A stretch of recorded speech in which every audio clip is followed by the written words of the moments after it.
Good morning, people of the internet. You are listening to Debi Radio 79.5 FM, a podcast where we discuss the movie Grosse Pointe Blank, 1 minute at a time. I'm your co-host, Hugh David. And I'm your other co-host, Dev Sodiger. And on today's show, we are going to be looking at minute 96 of the movie. Joining us on today's show and all our episodes this week, we once again have returning to the fold, David Brooke of Blueprint Review and DCB Productions. David, how are you? Hello, I'm very well. Glad to be back. We were saying earlier how I got quite a weak 5 minutes of the film previously, so I'm quite glad you pulled me back. I've got a bit more of an exciting week ahead of me. So yeah, good to be back. We brought you back for the crescendo, yeah. So we open with Martin actually seeing who is in the red envelope, who his target has been all of this time. Although, as the audience, we're still none the wiser. And then we cut to Martin racing towards, to Dan Aykroyd, looking down a sniper rifle, which for some reason I thought was a heavier piece of hardware than a sniper rifle. I'm not entirely sure why, possibly because of the silencer, as he's trying to get Debbie's dad into his sights. It's one of those slightly weird setups, though, because you sort of think, well, Debbie's dad is jogging, trying to keep fit. We've got Shane McGowan crooning on the soundtrack. And as you said, and there's Dan Aykroyd and his guys in a van. And you sort of think, okay, on the plus side, he's ready for a quick getaway, right? Shoot, close the door, run away, which is not his usual style. But then on the other hand, you kind of think, well, you're in the middle of the road. like people could probably see you. It's not. It just seems incredibly. I don't know. It seems relatively conspicuous for a professional. I suppose maybe that's the and when Martin shows up, the door's fully open. It's pretty obvious. Yeah, he must really be in the zone in his running. Yeah, like how did he not see that right in front of him down the road? How did the neighbor? I mean, terrible neighborhood watch, right? It's all kinds of weird, right? Like, how many people does it take to shoot a sniper rifle at a person jogging? Because that's a lot of people. I mean, I get that maybe he was planning on taking care of Martin right afterwards, but he could have just had those guys stay back or have them take out Martin in case something goes wrong with this hit or something like that. Or at least watching Martin, just actually watching where the hell Martin is. Whilst he's doing something else, a driver makes sense, but the whole kind of van load. Although considering the gun jostling about as the driver puts the brakes on too hard, maybe a better driver might be called for as well. I mean, do we think it's maybe possibly an in-joke regarding the American view of unions, which is where you're mandated to use way too many people? True. Simple. Might be. It could be, and it does set things up nicely for the upcoming minutes as well, I guess. But it does add slightly to the comedy. It ties in very well. As you said, this is not his usual upfront wet work, up close and personal wet work, but it's still decidedly over the top in its execution. Yeah, very much. So it does still suit Grocer's character, I guess. Yeah, I mean, it is kind of interesting. I just so we were saying in the last few episodes with our last guest, we were talking about the speed at which the film is now moving, and Armitage is editing everything together incredibly quickly. The pace has just rocketed up, and again, it's one of those things where you wonder if that was just the quickest way to do this, because I do wonder how much of the outdoor shoot was second unit or pickup days or whatnot, and the stuff with Aykroyd in the van is clearly a different time and place. It's the classic kind of piecing the whole thing together. Maybe there was more logic to it at some point, I don't know, but at this point I don't think it matters, does it? Because what matters is Martin. Yeah. Martin has crossed a boundary, and he has now he's making some decisions in the way that seems to be the Martin we recognize ourselves as having seen through the film, even with all the changes he's been through. He's a guy who works, who for all the planning and professionalism, actually works better on the fly. Yeah. And so now it's time. I mean, we should talk about the least Pogue-like Pogue song that's been chosen here. Yeah. It kicked up. I think the refrain started in the last minute, but we actually get the opening lines of the song in this one. This is one of the last songs that Shane MacGowan did with the Pogues. Lorca's Novena, I think it's called. Yep. Lorca's Novena. And as you were saying, Hugh, before we started recording the minute, this is another instance of the subtitles including the lyrics of the song. Yeah, at least in the version we've got, yeah. And it is it's a classic piece of Shane MacGowan writing, right? It's hugely romantic. It's got a specific. It's less Irish and much more Spanish. In this case, I mean, they always played around Spanish influences. Joe Strummer knew them, and they were good friends. But they all appeared in Alex Cox's disastrous '80s attempt at a spaghetti western, Straight to Hell. And so, in that sense, it sort of seems fitting that this track is tied to this film via Joe Strummer. But I also think it has where it's very Irish is in being a song about another writer. You know, so many of the singers of Irish folk over the years and other genres, to be fair, they see themselves as writers of songs, not just singers of songs, not just lyricists. And this is all about Federico Garcia Lorca, one of the most significant figures of a particular Spanish artistic movement at the time known as Generación del 27. I think that's it. I don't know. My Spanish numbers are going to fall between French and Italian. But this is all about Lorca, and it's very much Shane kind of expressing his admiration for his poetry, for what it means, how it works. And it was on album number 5, Hell's Ditch, which was at the time very poorly reviewed. It was very much seen as a kind of last gasp of the Pogues as they were with Shane, and it was all a bit ramshackle, and it didn't have the type of production that the previous two had, and etc. etc. But actually, over the years, it's grown in stature, both as an album and in terms of the songs on the album. I think as well, I mean, away from the lyrics and things like that, I think this song has a bit of a spaghetti western vibe to it, and I think it kind of suits this showdown kind of the shit's getting real kind of like finale that's going on. Excuse my language, but yeah. No, we're in a way more than like what a hit du jour of the time period, right? Yeah. Which is kind of interesting, considering the lyrics of the song are very much the aftermath of that showdown shootout, right? Yes. Like it has musically, it has the refrain of the kind of the two heroes sizing each other up, but everything in the lyrics is the heroes died, the hero lost it, like and we were speculating about especially given the importance of actually including the lyrics in the subtitles for the version that we're using for this, at least. How this maps across to what's going on in the film, how it's relevant to the film, is Debbie's dad, Bart Newbury, the single red rose, perhaps, considering he's dressed in that garish red windbreaker, which would then presumably make Martin Ignacio, as he's kind of lost everything. And then the big black birds being Dan Aykroyd and his crew. Yep. I'm not entirely sure who the women are in this case. Well, I mean, this is about this is where the lyrics themselves are so very much about Lorca and his era and the place. It's that sense of who's left to lament the men when the men have killed each other, right? And I think if anything, if we're going to read it this way, it's going to be Debbie, isn't it?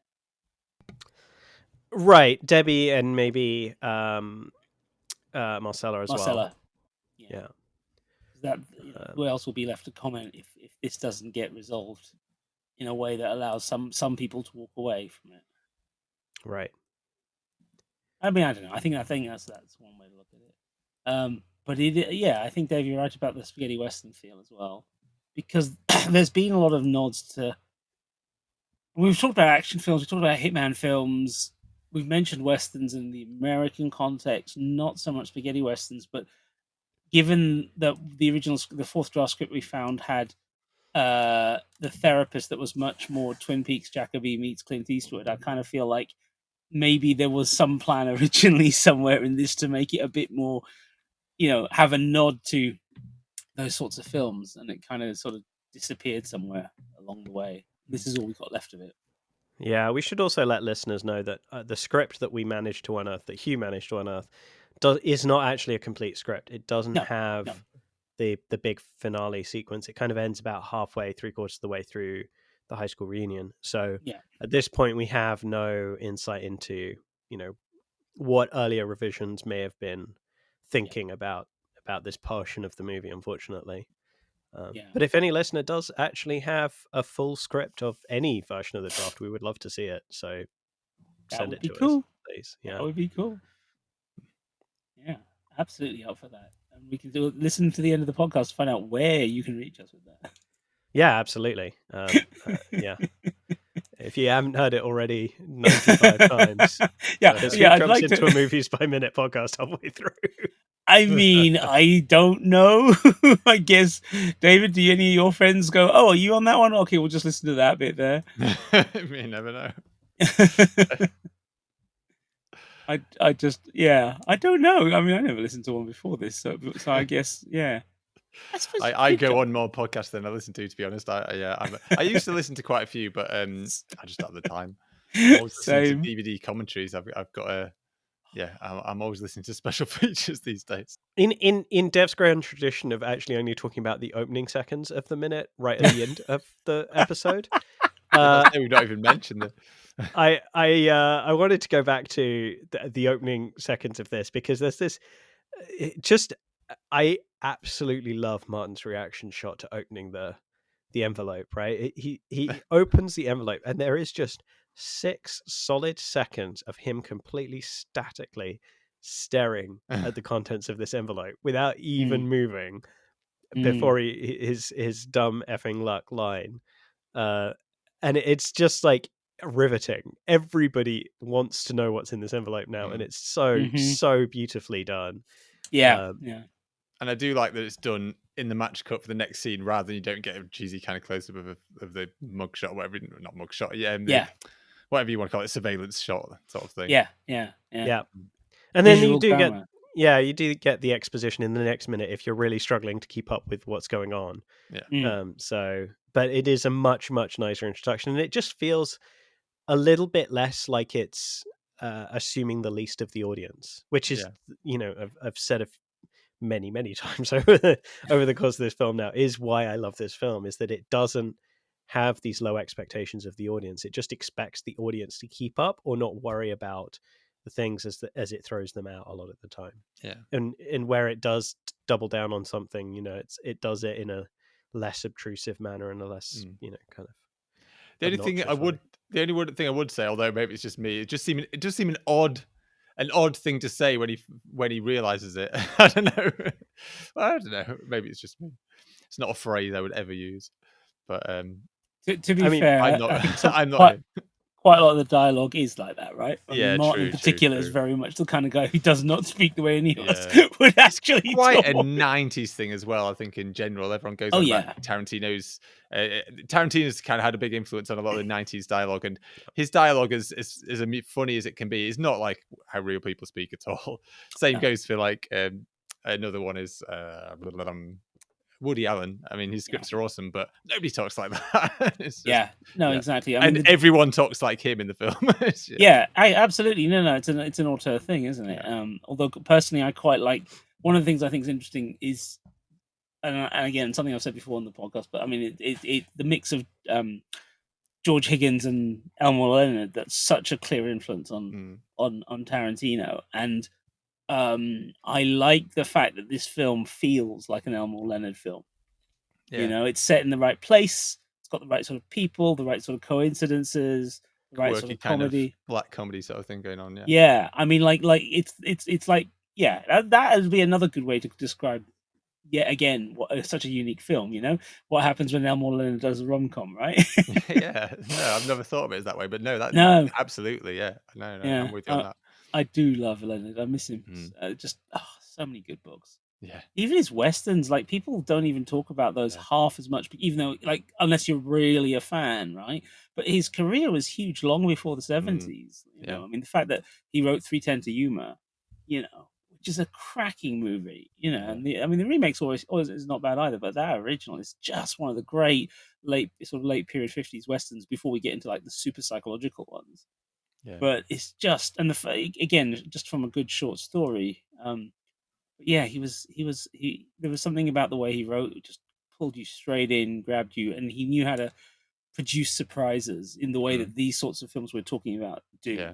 And good characters as well. I think it's a big part of his things. Memorable characters, interesting characters, fun characters. Yeah, absolutely. I mean, it's the only thing I find in. I mean, the only thing I have almost no complaints about Jackie Brown as a film.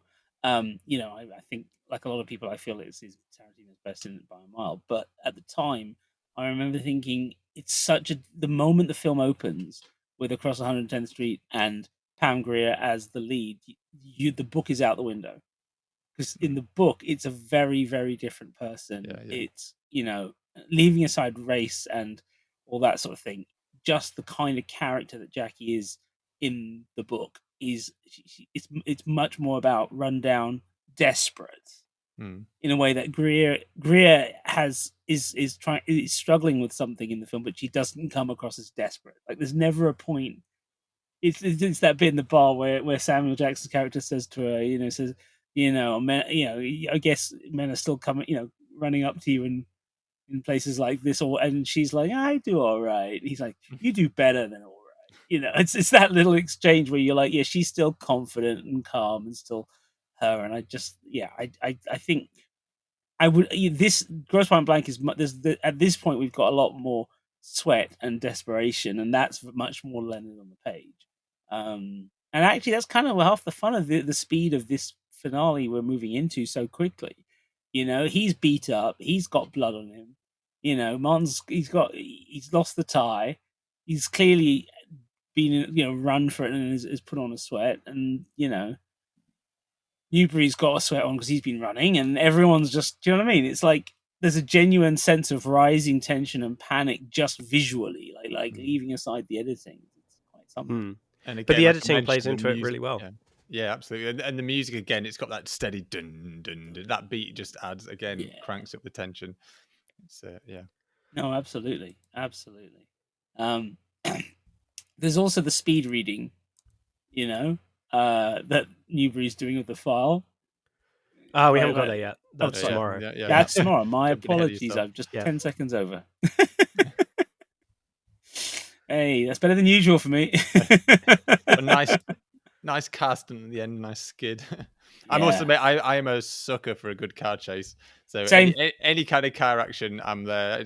This isn't, as we mentioned earlier, it doesn't really turn into much of a chase, but it feels like a little bit of a nice stunt, a little bit of a skid in there. Still keeps me happy. There's something about that LA, you know, stunt driver sedan skid thing. You know what I mean? It's like it's a thing. If you grew up watching the A-Team, it makes you suddenly feel comfortable. Yeah.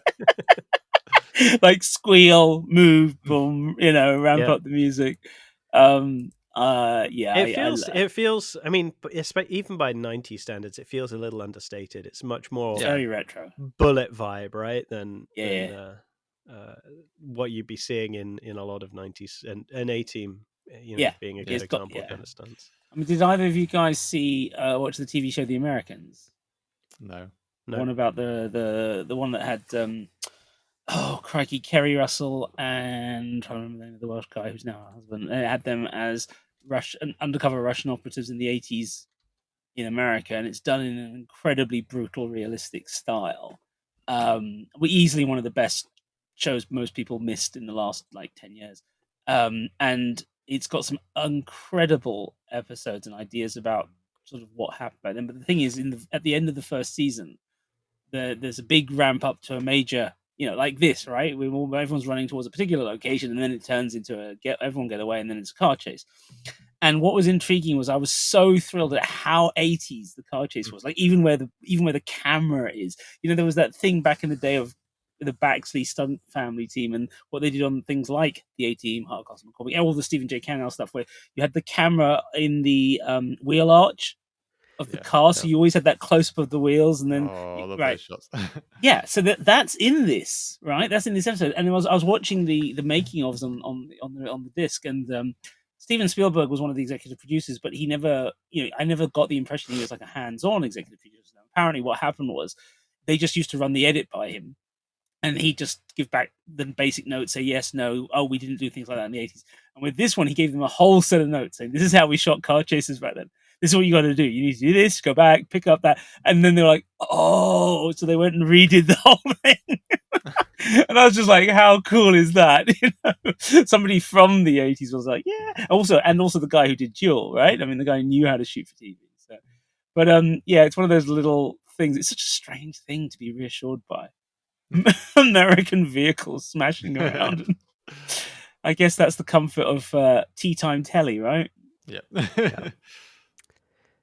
All right. Well, seeing as we're already excited to talk about Bart speed reading in the next minute, shall we lay out? Let's do it. Mm-hmm. This was minute 96 of the Grosse Pointe Blank podcast, Debi Radio 79.5 FM, featuring your hosts, co-writers, and co-producers, Dev Sodiger and Hugh David. Today's guest, David Brooke. David, we've had you on before. We've mentioned various things you've been involved with, including Blueprint Review and DCB Productions. Would you like to talk about anything else, or where people can find you? Well, what I will plug, actually, which I didn't have to plug last time because it's a new development, is I think I mentioned I was thinking of it, but I have finally relaunched the Blueprint Review podcast, so I am back on my own podcast. Only one episode down yet, but I'm planning to just do it monthly, keep it pretty loose. But yeah, if you head over to our website, blueprintreview.co.uk, you can find more details. And if you search on Spotify, iTunes, all that kind of stuff, you will find the Blueprint Review podcast. And yeah, hopefully we'll keep it every month. Nice, loose conversation about what we've been watching. Yeah, fantastic. Oh. Excellent. As someone who's now started following your reviews on your website, I can strongly recommend it to people. Very, very Thank you. You can find us at all good podcast players, as well as YouTube, X, and Spotify. In all cases, our handle is at Debi Radio, DEBI Radio. And our website is also debiradio.com. For those, once again, it is DEBI Radio. And if you want to talk with us, if you want to share versions of the script that you've managed to acquire, you can do it on the Facebook listeners group, Debi Radio 79.5 FM Fan Club. And once again, that is Debi, spelled D-E-B-I. Sure was clear that all of this was new. Concentrating hard like a little girl, smoking for the first time.